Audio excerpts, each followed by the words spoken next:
ঢাকা টেস্টের সবশেষ খবর জানাতে মিরপুরে আছেন সহকর্মী মোহাম্মদ নাজিম। সরাসরি চলে যাচ্ছি সেখানে।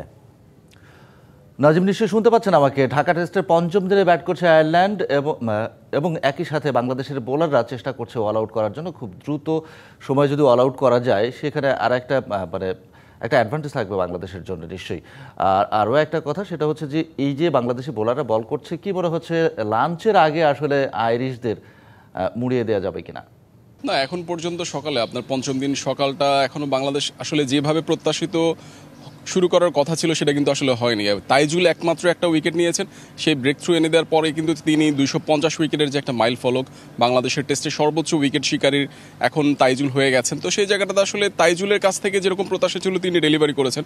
বাকি যাদের কাছ থেকে যেরকম আপনার বোলিংটা আশা করা হচ্ছিল সেটা কিন্তু আসলে তারা প্রত্যাশা মেটাতে পারছেন এখনো পর্যন্ত। হাসান মুরাদ বলেন কিংবা পাশাপাশি মেহেদি মিরাজ, তারা এখনো পর্যন্ত সেরকম আপনার চেপে ধরার যে একটা চেষ্টা, সেই জিনিসটা কিন্তু তারা করতে পারছেন না। লাঞ্চের কথা বলছিলেন যে এখনো পর্যন্ত লাঞ্চের আগে সম্ভবত বাংলাদেশ জয়ের অপেক্ষাটা আর একটু দীর্ঘ হবে, কারণ আপনার লাঞ্চের আগে পর্যন্ত এখন যারা টেইল এন্ডার আছেন আয়ারল্যান্ডের, তারা কিন্তু বাংলাদেশকে ঠিকঠাক মতোই সামলাচ্ছেন বোলারদের। তো সেই জায়গাটাতে আসলে একটু দীর্ঘ হবে অপেক্ষাটা, কারণ বাংলাদেশ গতকালকে যেভাবে আপনার সেকেন্ড সেশন কিংবা আপনার ব্যাটিংটা লম্বা সময় পর্যন্ত করেছে, পরবর্তীতে আপনার আয়ারল্যান্ডকে যখন লম্বা বড় একটা টার্গেট দিয়েছে 509 রানে, তো সেই জায়গাটাতে পরবর্তীতে 6 উইকেট পরার পর আজকে অনেকেই প্রত্যাশা করছিলেন যে আসলে প্রথম 1 ঘন্টার মধ্যে কিন্তু খেলাটা শেষ হয়ে যাবে। All time Roma. Taste it, love it. পরবর্তীতে বোলারদের যেভাবে সামলাচ্ছেন বাংলাদেশে, বিশেষ করে আপনার আয়ারল্যান্ডের টেইল এন্ডাররা কিন্তু প্রথম ইনিংসেও ভুগিয়েছিল এবং দ্বিতীয় ইনিংসে কিন্তু ভোগাচ্ছে, কারণ সেই জায়গাটাতে আসলে বাংলাদেশের যে জয়ের জন্য যে অপেক্ষা সেটা একটু দীর্ঘ হচ্ছে। তো সেই জায়গাতে আপনার শুধুমাত্র একটা মাইল ফলকে বলতে গেলে শুধুমাত্র তাইজুল গড়তে পেরেছেন যে রেকর্ডের একটা ম্যাচ, মুশফিকের 100তম টেস্ট, সে জায়গায় আপনার সেঞ্চুরি করার পর তিনি দ্বিতীয় ইনিংসে কিন্তু 50 করেছেন।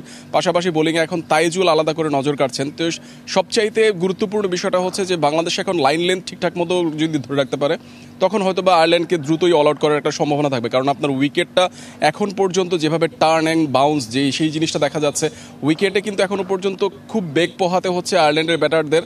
টেল এন্ডাররা যেভাবে এখনো পর্যন্ত নেগোশিয়েট করছেন, সেক্ষেত্রে বাংলাদেশের জয়ের অপেক্ষাটা একটু দীর্ঘ হবে। আপনার লাঞ্চের 1 ঘন্টা পর হয়তো বা সম্ভবত যেতে পারে, কারণ সেই জায়গাটাতে এখন বাংলাদেশ যদি ঠিকঠাক মতো বোলিং করে, তাইজুল আছেন, পাশাপাশি হাসান মুরাদ, এই দুজন মিলে যদি আয়ারল্যান্ডের লেজ গুড়িয়ে দিতে পারে, তখন কিন্তু বাংলাদেশের জয়টা একবারই সহজ হয়ে যাবে। ধন্যবাদ নাজিম।